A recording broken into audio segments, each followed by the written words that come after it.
Welcome back to Morning Joy, where truth matters. I'm Keith Downey, your host, and very excited to welcome our next guest, David Kruse, the founder and owner of OréMoose Leather, a company uniquely dedicated to evangelizing through the beauty of craftsmanship. Good morning and welcome to the show, David. Thanks, Keith. Nice to be here.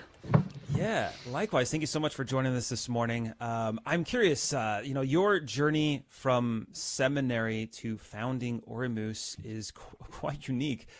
Tell us a little about that. Yeah, it was, I received a bunch of leatherwork tools from my grandfather. He passed away when I was about 13, and I would go and spend a lot of my summers when I was a kid out in Northern California on his ranch.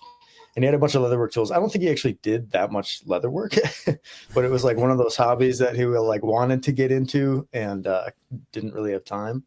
But when I was out there, he showed me a little bit with the tools, and I really just played with them. But when he passed away, I inherited the leatherwork tools, and I was in seminary for a long time and started making breviary covers. And it just, when I left seminary, I was actually too busy with leatherwork to apply for jobs. I didn't have time to go to my interviews because I had so many orders. And I thought, this is probably a good sign that this could actually work as a little business. But the philosophy of it was really what drew me. Because I really believe in the power of art. I think that art is maybe the most influential phenomena in the human experience. It's really incredible when you really step back and look at it and look at how much what is art. It is a bit wider than most people kind of perceive it to be. We think of art as like paintings and music and whatnot, but when you open that scope, and then consider for a moment the influence that art has, it becomes a new lens through which to look at almost everything, and that's when it gets really interesting, But the idea with OréMoose is bringing back craftsmanship and really just a Catholic spirituality in the workplace, It's beautiful and it's nice. I like it. Yeah, well, it's good. It's interesting because you have you make these covers for Bibles and so on and so forth, but it really kind of brings life to someone who maybe hasn't read the Bible, I guess, in a while, and it's like, oh, this is it just for me, like I probably crack my Bible more often now than ever, ever since I got one of those covers from you, but. How has your relationship with leather crafting really evolved over the years? I mean, you mentioned with your grandfather, you have his tools, but was it really when you were in seminary, that's when you were like, okay, this is something? Yeah, it was, our diocese did a pastoral year program, and I was in a little town called Adrian, in western Minnesota, southwestern Minnesota. And, when I was out there, it was just kind of a hobby that I did when, kind of in my pastime. And, lots of the parishioners at the Adrian parish asked me to make Bible covers, and that's really where it took off, But I think it's evolved because back then I would just get scrap leather. Like it started with leather that I got actually from my grandpa. And then I was like, well, where can I get leather? And then somebody said, oh, you can get leather at the Axeman store up in the Twin Cities, and you get leather here and whatever. So I was just getting like these random batches of leather. So every single cover I made was very, very different. So I take a picture of it, and that's what people liked. They're like, just make me something and surprise me, But then when it came to actually, okay, I'm going to start a business, I need to actually come up with a product line.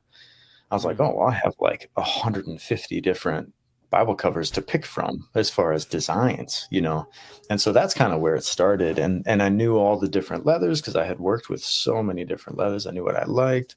So it was kind of providential, honestly, even the way that the business unfolded and the leatherwork developed. But now it's become much more, making a lot of covers and a lot of leather goods now. And it's really become more a bit more efficiency based, but we're still set on like we don't want to bring a bunch of machines into the shop. Like it is all handmade, and we kind of pride ourselves. Like if you go online and go on Etsy and look for leather goods, our prices are comparable, if not cheaper, than most of what you'll find as far as handmade leather goods.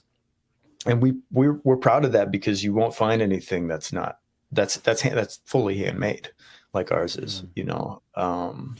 Most of it's stitched with a machine, and yeah, all kinds of stuff. So What ways do you believe beauty and craftsmanship can lead people to appreciate the beauty of our Catholic faith?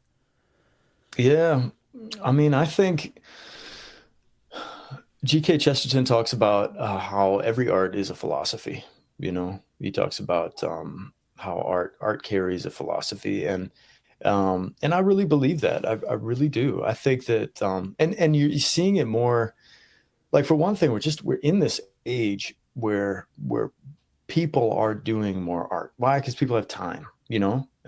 not like 150 years ago where you got to like walk down to the river and do your laundry. You just chuck it in the washing machine and check on it an hour later. Like, there's so much more space in life in general for art, and because of Mm. that, you have this, at least in the Western world, like, you have this pastime that is much more aesthetic based. And I would say that most people have some type of art that they engage with, right? But what Hmm. comes out of that is a philosophy, whether it's a cultural philosophy, or a personal philosophy. If you're really trying to express yourself in art, like especially in music where it's very emotionally based. And this is what I Mm. believe, and this is what I feel strongly about. Like, it's almost inevitable that there's going to be some philosophy sort of intertwined with it. And you see that with all of the top 10 Spotify, songs. It's like, oh yeah, there's some philosophies present. It's Right. almost like and now I feel like new music just is horrible. But um, yeah, and not only that, but you have those personal philosophies, but then also like cultural philosophies come through. Like, even I was reading an article, or it was like a journal, like an academic journal, about the effect of basically square houses compared to round houses, right? So Mm. historically, like Native Americans would be in teepees or yurts or cob houses, or Hmm. various different structures, or adobe, and how they're finding that the brain actually responds more creatively and more like calmly to curved edges Hmm. rather than square. And you think about it, and like, we live in sort of a cottage land. Like, we live in sort of like Northern European cottage land, because that's the ancestry that colonized Hmm. the States. And it's just stuff like that. Like, you can analyze it from the perspective of fine art and music and painting and sculptures and all that kind of stuff, or you can go deep into it and say, okay, wow, like, the cityscapes that we live in, Yeah. they do really imprint something onto us and affect us, and it's important. Yeah. That's so interesting. I didn't even really think about the differences between these different types of homes and how they might affect us creatively. That's so fascinating. Um, for our listeners out there who might be looking to integrate their faith, their Catholic faith, into maybe their daily work or even arts, what kind of advice would you give to them? Oh man, just pray, go deep. It's really just, I think that art can be art's not only a tool for amplifying, I would say, your soul in a way. And I use that figuratively and literally. But I think art, that is it's like this amplification and this excavation, right? It's both, because art, and we're seeing that in like the psychological sciences too. Like, art is being used Yeah. as a way to you know work through PTSD or different Hmm. issues, and from psychological issues and things. But it's from a spiritual perspective, that's exactly what it is as well. It's like, you can really start to see, things will come out when you're doing art that you maybe didn't even know about yourself, beliefs or Mm. thoughts or feelings, like you're like, yeah, I'm doing pretty good. You write a song and it's like, you know death metal, and you're like, oh, a little more frustrated than I thought or something. But again, there's like a million different directions, like, yeah, a lot of things come out. And I would just say that prayer,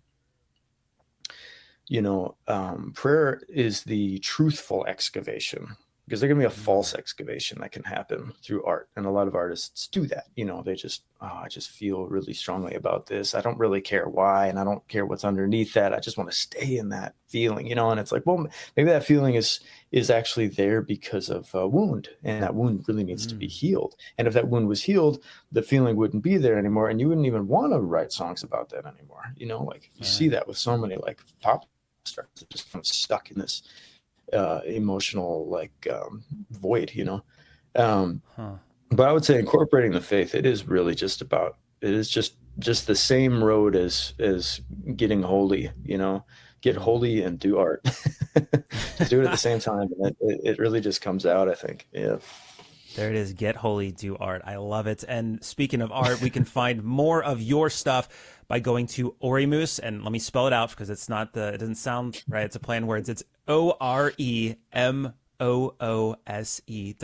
OréMoose. So we can find all of David's incredible work. Thank you so much, David, for joining us. Really appreciate you and your talent. You're welcome. Thanks for having me.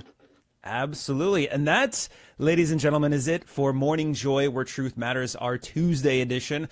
Now, of course, this means there's a couple ways you can go about kind of in your own little paths here. If you're on the radio and you're listening to Morning Joy, Where Truth Matters, and you're staying for the Holy Mass, please pray for us. We will continue to pray for you. Otherwise, you should join us on the After Show Clubhouse. It's going to be a fun, and it's just a great way of hanging out with you as we debrief from today's show, expand the conversation maybe a little bit, and, well, of course, interact with you. That's the best part. We get to hang out with you. Obviously, you can go to Rumble. That's a great spot. All the other social medias, but we highly recommend going to YouTube. That's where our great joyful pilgrims, or our joyful warriors, as we like to call them, either way, we want to welcome you to the After Show. Just go ahead and search Morning Joy Radio. But if this is us parting ways, God bless, and hey, make it a joyful Tuesday. We'll see you bright and early tomorrow morning, 6 a.m. Central, 7 a.m. Eastern. We'll see you.